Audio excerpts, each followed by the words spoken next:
I can say probably with confidence, we're probably having better days than Garret Sparks. Yeah, which is weird because not that what we do on this show matters in the real world. Not at all, no. But we had a Jerry's percentage on Wednesday. What are the chances he'll be the backup goalie next year? Right. Maybe Jerry should have been asking for the playoff run. Is he going to be the backup goalie? Because he's not. Steve Hutchinson or Michael Hutchinson has been called up. And don't overthink it. The whole he's leaving us for 10 days and then we'll revisit it. Garret Sparks will not be back in that dressing room this year. If they go on a cup run, he's not showing up in the second round as the backup. He's out. He's out. Babcock doesn't want him around. Like Babcock said, he's going down for 10 days to work with the goaltender coach and someone else. If they get a report back that he's doing well and looking good with two coaches, it's not like he's going to... No. He's out. Like, that's it. What it is, the way I took it, was John Elkin and Brian Decord, and it's kind of a cool story. Brian Decord's son played for Ottawa last night, Joey Decord. So he's actually the goalie coach, goalie consultant for the Leafs. So it was a very prideful moment for him last night in Buffalo, and him and his wife were there, big family. And I didn't get to say hello to him or anything, but you could tell. As a father, he was just excited. What they've done, from what I understand, he's not going to even go into the Marlies. He's just going to have one-on-one or two-on-one time with John Elkin and Brian Decord and going to work at his game. So he can't play for the Marlies. No, to clarify, he can't be sent down to the Marlies. Right. So he's going to be probably at MasterCard Center working on his game, like the technical aspect. It's a little bit different. But he might as well go back to Illinois. Well, he might as well. Like, it's not like in 10 days Babcock's there's a level of Robidas Island here where it's just... Yeah, Garret Sparks is not playing this year. Now, next year at camp, it could be a different story. But this year, he's not coming back. But you have to keep him available because if Freddie tweaks something and Michael Hutchinson has to go in or whatever, like he's your guy. So he's here and he's on the roster. It's just, you're on the roster, but you're not with the team. And you brought it up in the text, like Jake Allen kind of had that, but that was that last year or the year before? And Hitchcock was still there. St. Louis left him home. Yeah, they said stay home and think about it. Which is when they went on a trip to Winnipeg.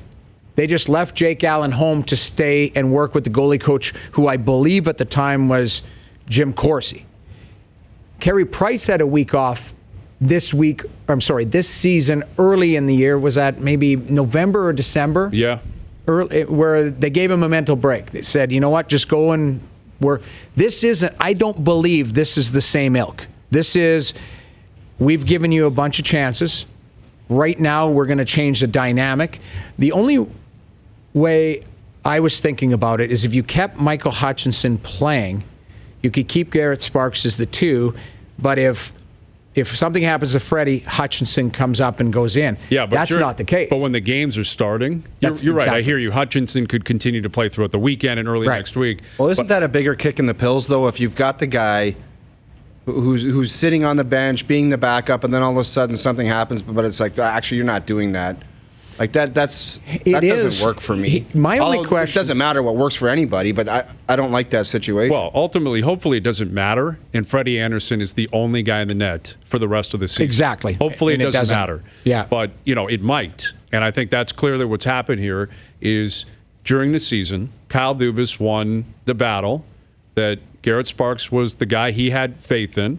Yeah. That's why they waived McElhaney, and that's why he kept Garret Sparks on the roster all year. And as the GM, he has the right to do that. Mm-hmm. But Mike Babcock has won the playoff war. And I would suspect, and this is my own speculation, my own take, Babcock said, I don't have any faith in Garret Sparks on the bench in Boston next Thursday. I don't know what war you're talking about. Like what kind of comeback could the general manager have to say I'm not confident in this goaltender? What do you? I'm the GM. I make the decision. Also, what do you think Kyle Dubas would say? You know what? He's outstanding. He's played outstanding. Do you think Babcock just woke up and decided that Garret Sparks wasn't his guy? I don't know. Isn't it the whole organization coming together saying, you know what? We can't put him back in the net? Do you think Mike Babcock wanted Garret Sparks on this team Game 1 against Montreal in October? I don't. I don't either. So what happened there? Dubas told him, this is the guy who's your backup. Right. But I'm saying I agree. the body of work.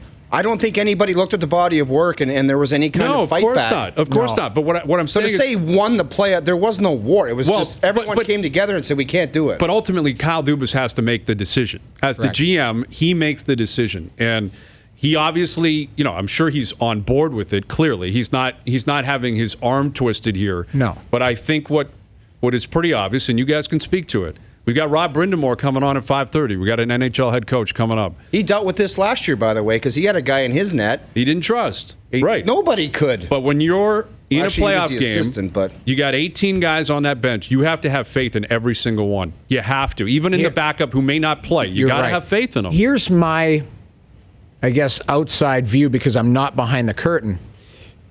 The timing of it is peculiar.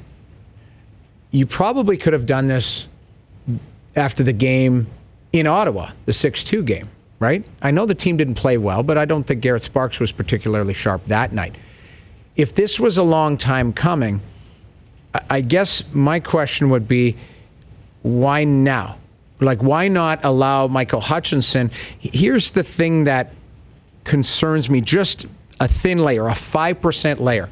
Freddie Anderson's the guy, and they're going to sink or swim with Freddie Anderson. We all know that. Unless someone kills him in practice. Yeah, which is another storyline. Who did that? I think it was Bill Nylander. I think.